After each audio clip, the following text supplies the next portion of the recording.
Hello, Jerry Gaming here again. I said I would make a video of my iron golem farm. Well, here it is. I got all my villagers out of my zombie trap that I told you about earlier in a couple videos before. There they are, all up in their glass cages. This design I found online was really good. It had a curved bottom that actually sunk in and came back out. I just made it a straight wall with some stairs at the bottom. That sufficed. The iron golems won't spawn outside here, and they don't spawn on ladders. So you can make ladders to get up there and check inside the doors to see if they're stuck, which I have an idea for. I'm going to put an arrow dispenser on one wall going up the center and shooting across the center. That is going to be on a 15-minute timer run by dirt.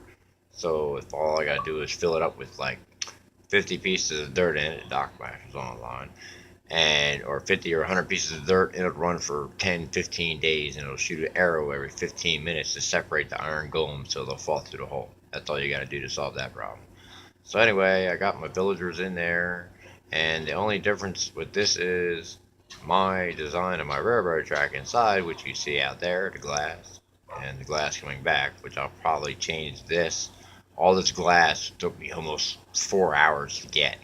So what I'm probably going to do is use these half blocks. As you see, I built mine with half blocks like I said you should do, so the mobs don't spawn on it. But I don't know if they made a change with the half blocks. I've seen mobs on my track one time before, but I think they might have been spawning on these bricks where I have the lights at, because they're a solid block above it. That's the only thing I can think of, and they weren't lit up. But if I put half blocks on top of these railroad tracks, the minecart should go underneath it, and I won't have to use all this glass. That way I can save all that glass with a nice silk touch pickaxe. So anyway, I've made it my villagers now, and I can trade with them all I want and get more stuff. Oh, that's one of my gates. That's another one of my gates. That gate there goes to, like, if I want to sit here and watch them collect iron, I can see it. I can go over here and fish. See, I made a little pathway. You can walk out here. You can go fishing. You got lights over here, so if it gets dark out, you can sit there and fish. And I've caught a lot of stuff. And that's the sugar cane. I told you I need sugar cane and meat to feed the villagers for babies. And well, there it all is. I got it all right here. And I'm waiting for one to spawn, but I haven't seen one spawn yet. So I might pause it at another minute or so. I might pause it. Yeah, I might pause it right now. Wait for one to spawn and see how I can pause it for as long as I need. Okay, I'll pause it right now and I'll wait. Inside my iron golem farm now on the first floor.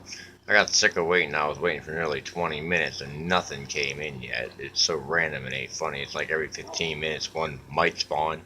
That's why I gotta build this thing and leave. Anyway, if you're inside your house, you'll notice I have it 1, 2.5 tall. The iron golem's gotta have it 3 tall to be able to spawn in here. So he can't spawn in here. And if you look over here, there's the engine that I have on my part 1. So to show you it working, I'm just going to feed a hopper. That way I can show you the thing working without waiting for an iron golem until 4 in the morning, because it's like 3:30 now. But that's the engine from my part 1 circular Minecraft, circular Minecraft drop-off delivery track. And part 2 is where the thing drops it off at. But I'm going to load it up in here and kind of run out the door as fast as possible so that you can, actually, I'll just walk out the door. I'll throw 55 sand into it. So I'm going to throw 55 sand in there. You know how that works from part 1. I'll go out here. So pretend an iron golem just fell in there. You drop some iron in there, right? It could be 3, 50, 20, whatever. Here's my walkway going out. I'm going to make a bridge here, but I'm going over here just to show you the lights going off from the train when it goes by. Okay, now you see the trap? See how it looks in the distance? It's about 150 blocks away from, there goes the cart. See it? So you know it works. This is in my survival world. See the cart? All the lights? That's how I know where the cart's at. So now it's at the drop-off point. That's on the inside of that for now. When I take all these glass down, I'll change this track, because I'm going to put a farm over here. So this track is actually going to go into this farm over here and pick up fruit too on the way to the distribution center. This one track's going to pick up all my automatic farms is what I'm going to do. That's exactly what I'm going to do, because that way it will definitely work. Here comes the cart back. See it on the lights? So there's the cart going back in to wait for the next drop. Bam! Now it waits for the next drop. And that's how my iron golem farm works. So I don't have to worry about doing anything except waiting. Now I'll pause it one more time and go and show you the chest over to the other end and show you how much I collected in just one day. I'm back at the end of the trap where it drops off those items. Remember I told you about the square engine in part one? Well, it's the same exact thing on my survival world, only I covered it in glass, which I told you I'm going to take off and replace with half blocks because I don't think they'll spawn on that. So anyway, let me jump down here and we'll see. If it's a sand, that's a ladder. That's why I jumped really easily. There should be sand in here, right? 55. Didn't I just dump 55 in there to show you? Well, there they are. That tells you right there that it works. And this is how much iron I got in this thing so far. 1, 2, 3, 4. 4 stacks and 5 extra over here. So it does definitely work. The iron golem farm works and my delivery track works. So this is just the beginning of it. All this will change once I start building more buildings and connecting up the rest of the items that I need it to go to, you know, into this thing way over here. I'm turning slowly so it looks good. See that big giant building in the background where I was earlier with the mob trap?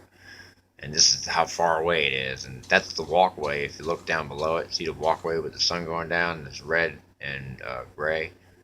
It's got vines over the walls and stuff like that.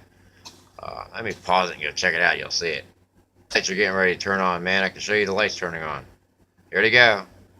Bam! The whole wall lights up, just like I said it does. Check that out, ain't it cool? Goes around the entire perimeter. And there's my walkway that I was telling you about. If I walk slow and so on. If you're on an iPhone, this will look okay. If you're on a computer, it's okay. If you're on a TV, I'm really sorry. And sorry about the blots in the right-hand corner now. It's nighttime. I haven't put any lights on top of it to light it up yet, but you can see that that's the walkway in the previous video that I came through not the previous video, but the one before that with the double doorway. That's the double doorway door. The entrance is over at that end, and then that's the walkway going into the distribution center. I'm going to make a stairwell coming out of that end and out of the other end in order to access the town. And the town is what's going to get filled up with the thing I told you about that unloads and loads at houses on part 4. But you can see just from this view how far away the iron golem farm really is. Okay, hope you enjoyed the video. Have a good night.